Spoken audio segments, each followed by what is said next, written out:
எந்த திட்டத்துக்கும் மாநில மொழியில பேர் வைக்க மாட்டாங்க, எந்த திட்டத்துக்கும் ஆங்கிலத்துல பேர் வைக்க மாட்டாங்க. நானே ஒரு கமிட்டியோட சேர்பர்சனா இருக்கேன். அது என்னன்னு கேட்டு தெரிஞ்சு புரிஞ்சு அந்த மீட்டிங்க நடத்துறதுக்குள்ள நமக்கே பெரிய தலை சுத்திரும். ஏன்னா அது என்ன மொழின்னு எனக்கு தெரியாது, அதோடைய அர்த்தம் என்னன்னு தெரியாது. திடீர்னு போஷான்னு வாங்க, கிசான்னு வாங்க, யார் அவங்க என்னன்னே நமக்கு தெரியாது. இப்படி அவங்க கொண்டு வரக்கூடிய சட்டங்கள், சட்டத்துக்கெல்லாம் பேர் மாத்தினாங்க சமஸ்கிருதத்துல, ஹிந்தியில. நான் வழக்கறிஞர்களிடம் கேட்டேன், என்ன மாற்றம் கொண்டு வந்திருக்காங்க சட்டங்கள்ல, புதுசா பில்லு கொண்டு வந்தாங்கன்னு. எனக்கு முதல்ல அது என்ன பில்லுன்னு புரியட்டும், அப்புறமா உங்களுக்கு எக்ஸ்பிளைன் பண்றேன். இப்படி மொழி ஆதிக்கத்தால் தொடர்ந்து நம்முடைய உரிமைகளை பறிப்பது, அதே நேரத்திலே மாநில உரிமைகளில் தலையிட்டு ஒவ்வொரு மசோதாவிலும் மாநில உரிமைகளை பறிக்கக்கூடிய ஒரு ஆட்சி. அந்த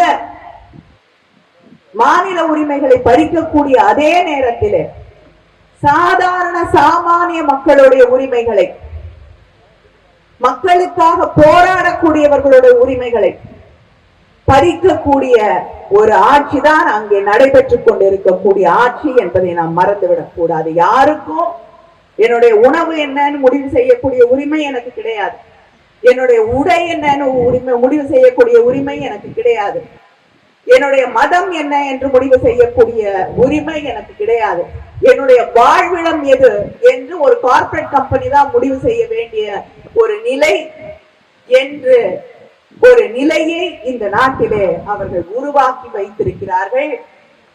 இதை எதிர்த்துத்தான் நம்முடைய முதலமைச்சர் அவர்கள் தொடர்ந்து போராடி கொண்டிருக்கிறார்கள்.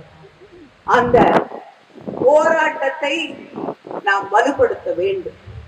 அந்த போராட்டத்தை வலுப்படுத்தி இன்று இங்கே சிலையாக இருக்கக்கூடிய நம்முடைய ஸ்டேன் சுவாமி அவர்களாக இருக்கட்டும், நம்முடைய முதலமைச்சர் தொடர்ந்து கையிலே எடுக்கக்கூடிய போராட்டங்களாக இருக்கட்டும், இங்கே இருக்கக்கூடிய சமூக ஆர்வலர்கள், செயல்பாட்டாளர்கள், மேடையிலே இருக்கக்கூடிய கட்சியின் தலைவர்கள், எதிர்கட்சியை சேர்ந்த தலைவர்கள் அத்தனை பேரும் இந்த நாட்டின் இன்னொரு விடுதலை போராட்டமாகத்தான் இந்த போராட்டத்தை கையிலே எடுத்திருக்கிறார்கள் என்பதை நாம் புரிந்து கொள்ள வேண்டும்.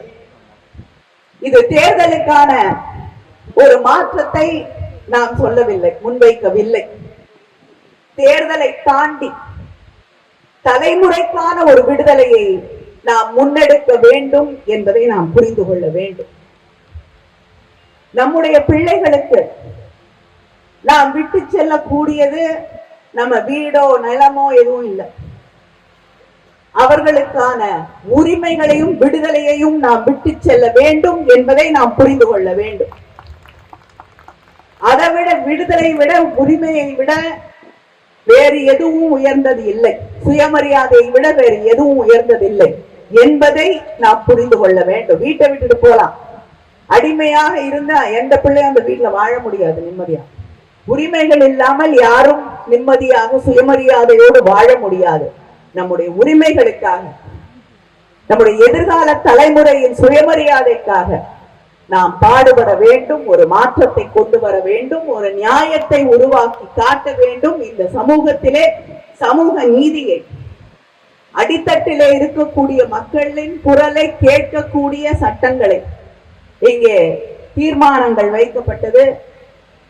சமூக செயல்பாட்டாளர்களை பாதுகாக்க, ஹியூமன் ரைட்ஸ் ஆக்டிவிஸ்ட பாதுகாக்கக்கூடிய சட்டங்கள் இயற்றப்பட வேண்டும் என்ற கோரிக்கை வைக்கப்பட்டிருக்கிறது. நிச்சயமா இந்த கோரிக்கைகளை முதலமைச்சர் அவர்களும் பார்த்திருப்பார்கள்.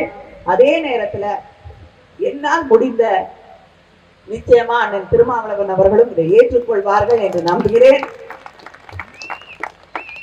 பிரைவேட் மெம்பர் பில் தனிநபர் மசோதாவாக நிச்சயமாக அதை நாடாளுமன்றத்திலே நான் கொண்டு வருவதற்கு தயாராக இருக்கிறேன் என்ற அந்த உறுதியை நான் உங்களுக்கு தருகிறேன். ஏனென்றால் மக்களுக்காக குரல் கொடுக்கக்கூடியவர்கள் பாதுகாக்கப்பட வேண்டும்.